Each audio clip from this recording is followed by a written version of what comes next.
वजाहत कासमी जी, ये बखेड़ा 2012 में भी आया था सामने आंध्र प्रदेश वक्फ बोर्ड के द्वारा। उस वक्त हाईकोर्ट ने इस पर रोक लगा दी थी, उसके बाद फिर ये शुरुआत हो गई। क्यों आखिर ऐसा?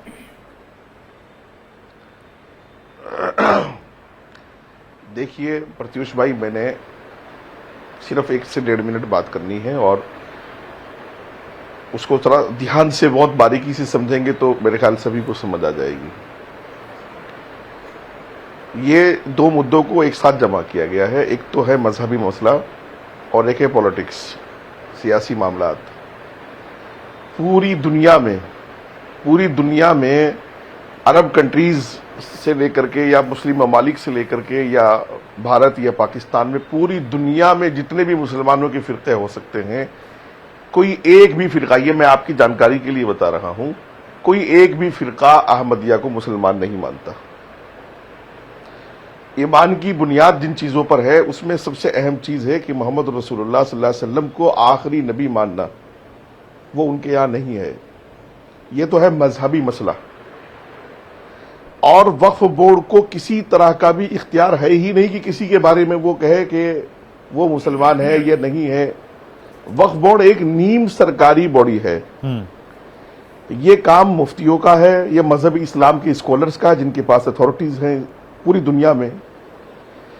और पूरी दुनिया में इत्तिफाक राय से ये भी फैसला है प्रत्युष भाई, इसको बिल्कुल ख्याल रखें आप, मैं लिखा पढ़ी वाली बातें कर रहा हूं, कि अहमदी मुसलमान को हज की, उम्रे की, काबे की, रसूलुल्लाह सल्लल्लाहु अलैहि वसल्लम के रोजे अतहर पर हाजिरी की इजाजत नहीं है। और देखो, 2 चीजों को मिक्स नहीं किया जाए। वो अपने आप को मुसलमान कह रहे हैं, ठीक है, कहते रहे भाई, लेकिन हम पूरी दुनिया के मुसलमान उनको मुसलमान नहीं मानते। हां, किसी तरह का कोई बॉयकॉट, किसी तरह का उनके साथ कोई जुल्म, किसी तरह की कोई नाइंसाफी, किसी तरह का कोई फतवा उनके खिलाफ या वावेला हमको नहीं करना चाहिए। तहरीक लब्बैक या रसूलुल्लाह जिसका जिक्र अभी आपने किया था, ये दुनिया की गंदी तरीन, गलीज तरीन और दुनिया की वो कातिल और जिहादी जमात है कि जिसने पूरे पाकिस्तान को फसाद में लाके खड़ा कर दिया है। ये तहरीक उसने वहां से शुरू की। और मैं आपके बहुत जिम्मेदारी से इंडिया टीवी पर बोल रहा हूं, तहरीक लब्बैक या रसूलुल्लाह के तार इंडिया में कुछ कमजोर नहीं है, बहुत मजबूत है। मैं बस 10 बार आपके सामने कह चुका हूं ये बात। इतने मजबूत है कि जब वहां तहरीक लब्बैक या रसूलुल्लाह ने सर तन से जुदा का नारा दिया तो इंडिया में सर तन से जुदा हुए हैं और उसका समर्थन किया गया है। तो आंध्रा वक्फ बोर्ड क्या किरदार अदा करना चाहता है? भाई अहमदिया मुसलमान कहां चिल्ला रहे हैं कि हम मुसलमान हैं, मुसलमान हैं, हम मुसलमान हैं। अहमदिया अपने आप को नहीं कह रहे मुसलमान, तो वक्फ बोर्ड को क्या जरूरत है उनके खिलाफ फतवे लाने की और लगाने की? वक्फ बोर्ड में कौन से मुफ्ती बैठे हुए हैं जो लोगों को ये बताएंगे कि ये मुसलमान? वक्फ बोर्ड के इस फैसले से उन लोगों को ताकत मिलेगी, उन लोगों को ताकत मिलेगी जो यहां पर देश में विभाजन कराना चाहते हैं, लड़ाई कराना चाहते हैं, मुस्लिमों के बीच में बांटना चाहते हैं। देखिए प्रत्युष, ये एक फितना है। तहरीक लब्बैक की जो बात कर रहे हैं, पाकिस्तान में उसने अहमदिया मुसलमानों के मस्जिदों के मीनारों को तोड़ने का ऐलान कर दिया है, अभियान चला रहा है। वो उसने कुर्बानी नहीं होने दी ईद में।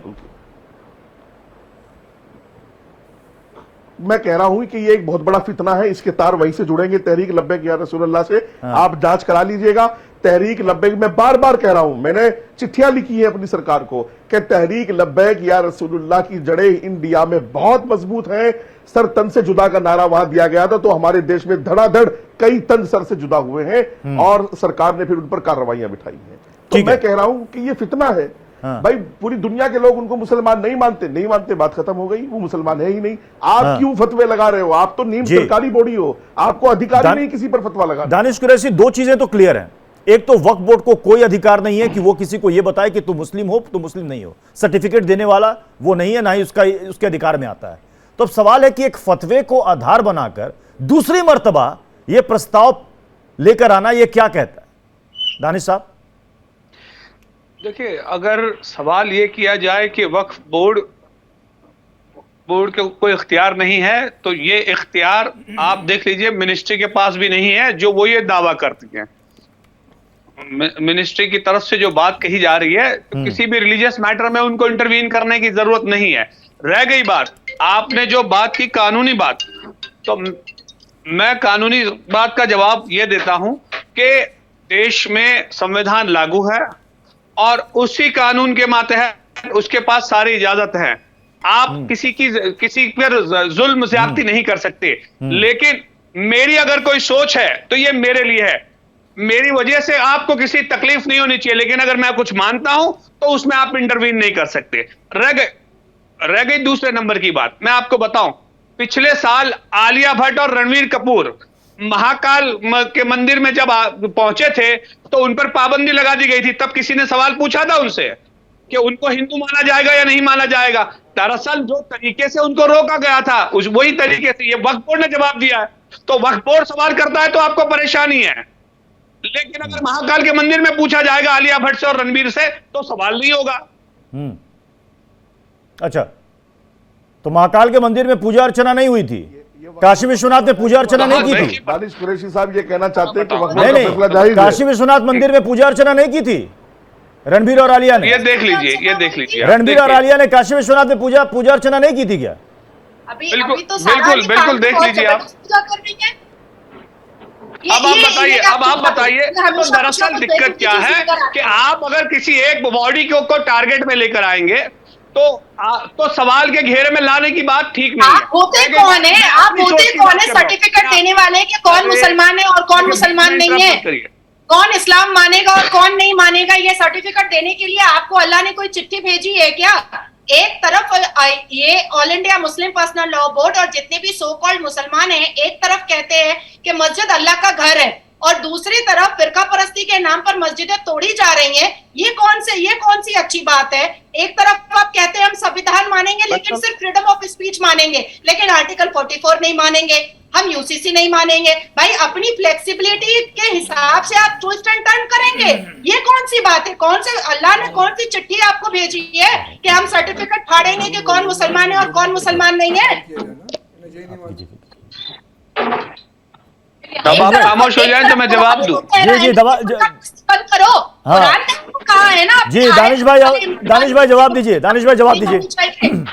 मैं आ रहा हूँ जी। देखिए अब सबसे पहली बात कि हम यूसीसी क्या मानेंगे या नहीं मानेंगे ये मैं तय करूंगा मेरे अपने लिए। किसी और के लिए कोई को तय करना है तो वो कर सकता है, मुझे कोई देखिए बीच में इंटरप्ट मत करिए बहन। आप देखिए आप बहुत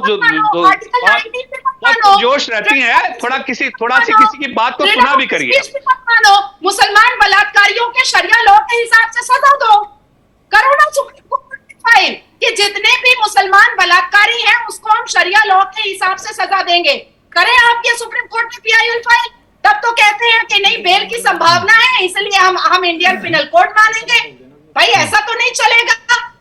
आप अपनी फ्लेक्सिबिलिटी के हिसाब से और अपने हिसाब से आप संविधान और कुरान दोनों के साथ खेलिएगा, ये चलेगा नहीं ना। ठीक है दानिश जी अभी आपने कहा कि मंत्रालय को भी कोई अख्तियार नहीं है, कोई अधिकार नहीं है। मंत्रालय के पास खुद अहमदिया समुदाय के लोगों ने शिकायत की और फिर मंत्रालय ने वहां पर मुख्य सचिव को, अल्पसंख्यक मंत्रालय ने आंध्र प्रदेश सरकार के मुख्य सचिव को पत्र लिखकर कहा है कि भाई ये वक्फ बोर्ड का फैसला अधिकार क्षेत्रों का उल्लंघन है।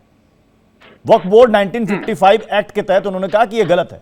आपको संपत्ति रखने प्रबंधन करने का अधिकार है, लेकिन आपको यह अधिकार नहीं है कि आप किसी को बताएंगे कि आप मुस्लिम हो, आप मुस्लिम नहीं हो, आप काफिर हो।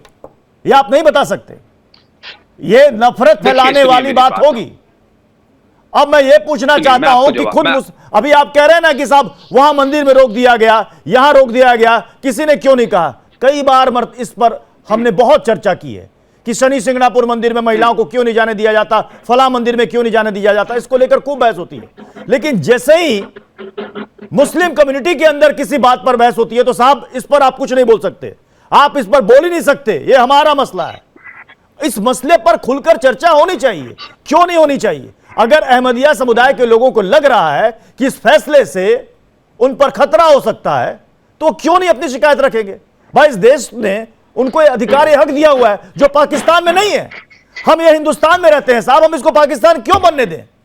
अगर आज नहीं रोका गया तो कल को तहरीके लब्बैक जैसा यहां पर भी शुरू हो जाएगा कि साहब उनकी जो मस्जिदें हैं उनकी मीनारें गिराओ, इनको कुर्बानी करने मत दो, ये तो मुस्लिम है ही नहीं।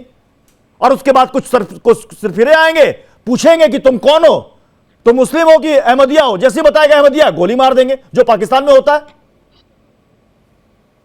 देखिए, मैं आपको बात कर रहा हूं वक्फ बोर्ड की। वक्फ बोर्ड के जो जिम्मेदार हैं वो बिल्कुल जहन के लोग हैं और किसी तरीके की बुराई की बात नहीं है। उन्होंने कुछ बात मानी है और अगर कही है, देखिए किसी को हर्ट करने की उन्होंने बात नहीं कही, ना ही किसी को कोई नुकसान पहुंचाने की बात कही। अगर ऐसी कोई बात है तो उसकी आम इंसान की मुखालिफत हम ही खुद करेंगे। हम देखिए, बीच में सत्यजीत जी को समझाइए कि बीच में ना बोला करें। बहुत गर्मजोशी के साथ रहती है हमारी बहन, थोड़ा सा सुना भी करें उसको। आप इस्लाम का ठेका लेकर बैठे। अच्छा, मुझे आप एक बात बताइए कि प्रॉफेट मोहम्मद सल्लल्लाहु अलैहि वसल्लम ने क्या अपने नाम के आगे हाजी लगाया था? फिर ये मुसलमान क्यों अपने नाम के आगे हाजी लगाते हैं हज करके आने के बाद? आप मानते कहाँ हैं कुरान? आप लोग कहाँ मानते हैं सुन्ना? नाजिया जी सुनिए, आपने 5 बातें करी और 5 बातें झूठे की हैं, धर्म के एतबार से, कुरान के एतबार से। एकदम झूठ नहीं बोलते। अरे सुनिए सुन लीजिए, आपके नाम के आगे हाजी है, पूरे कुरान में हाजी मोहम्मद सल्लल्लाहु अलैहि वसल्लम मेरी बात सुने मैडम, जो आपने 4 बातें कही है ना कुरान की, सूरह निसा की, सूरह आले इमरान की, उसका जवाब सुनेंगे नहीं सुनेंगे? चलिए एक जगह बताइए, एक जगह बताइए हाजी मोहम्मद सल्लल्लाहु अलैहि वसल्लम लिखा हुआ है, फिर ये मुसलमान अपने नाम के आगे हज ये पूरी दुनिया अल्लाह ने जो बनाई है सल्लल्लाहु अलैहि वसल्लम के वसीले में तो फिर सदके में बनाई है। क्या बात कर रही है आप देश को गुमराह कर रही है। कभी तो आप बात करती है शरिया कानून की, जबकि देश के अंदर संविधान से आप कभी बात करती है यूसीसी।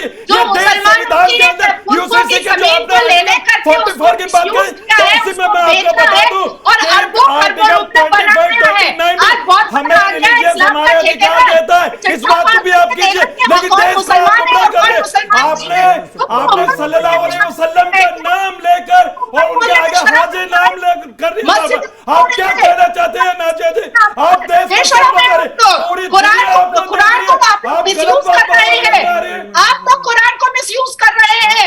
नाजिया जी एक मिनट सुनिए। अरे नाजिया जी, आपने सूरह निसा की और सूरह आले इमरान की जो आयत पढ़ी, आप इसके बाद पढ़ा है, आप मुझे ना पढ़ाए। अरे सुनिए, आप झूठ बोलोगी, आप झूठ बोलोगी, बैठ के टीवी पे तो पढ़ाया नहीं जाएगा आपको। सुनो, ये कहा गया है 1,24,000 अंबिया है कि अंबिया आते थे। सुन लो, पहले जानना कुरान को समझने के लिए सुन लीजिए मैडम, ये कहा गया है उन नबियों के लिए जो प्रॉफेट मोहम्मद सल्लल्लाहु अलैहि वसल्लम से पहले आए। उन सूरह निसा में भी क्या है, सूरह आले इमरान में भी क्या है कि नबी आते थे, नबी चले जाते थे। अरे सुन मैडम, सुनो तो, सूरह निसा की बात भी सुन लो, सूरह आले इमरान की बात सुन लो। नाजिया जी एक बात का जवाब दीजिए, आप इस्लाम को मानते हैं या नहीं? सिर्फ ये बताइए, आप इस्लाम को मानते हैं या नहीं? आप इस्लाम की क्या बात कर रही है और फिर भी आप दलील पेश कर रही है, झूठी दलील पेश कर रही है, देश को गुमराह कर रही है। आप झूठ बोल रहे हैं। आप सिर्फ ये बताइए, आप इस्लाम को मानते हैं या नहीं? आप मानते हैं या नहीं, इस बात का जवाब दीजिए ना। मैडम एक मिनट सुनो तो, अरे चिल्लाती रहोगी, चिल्लाने से कुछ नहीं होगा। मैं ये अतीउल्लाह अतीउर रसूल कुरान कह रहा है। सुनो, अतीउल्लाह अतीउर रसूल, जिसने अल्लाह के रसूल की इताअत की उसने अल्लाह की इताअत की। और दूसरी जगह कहा है हज्जतुल विदा के मौके पे अल्लाह के रसूल ने कहा है कि जो दीन में लाया वो अल्लाह कह रहे हैं कि वो कामिल और मुकम्मल कर दिया गया। वज़ात काज़मी साहब, यहाँ तो बहस इस बात पर छिड़ गई। ये नहीं यहाँ वज़ात काज़मी साहब, यहाँ पर तो बहस इस बात पर छिड़ गई कि कौन सी किताब, नहीं आपने कौन सी किताब पढ़ी, आपने कौन सी किताब नहीं पढ़ी, आप मुस्लिम हो नहीं, आप मुस्लिमों के बारे में जानती नहीं हो। वज़ात काज़मी साहब को लाइएगा स्क्रीन पर, वज़ात काज़मी साहब को लाइएगा स्क्रीन पर, वज़ात काज़मी को लाइएगा और हाजी खान को रखिएगा। हाँ बहुत अच्छे।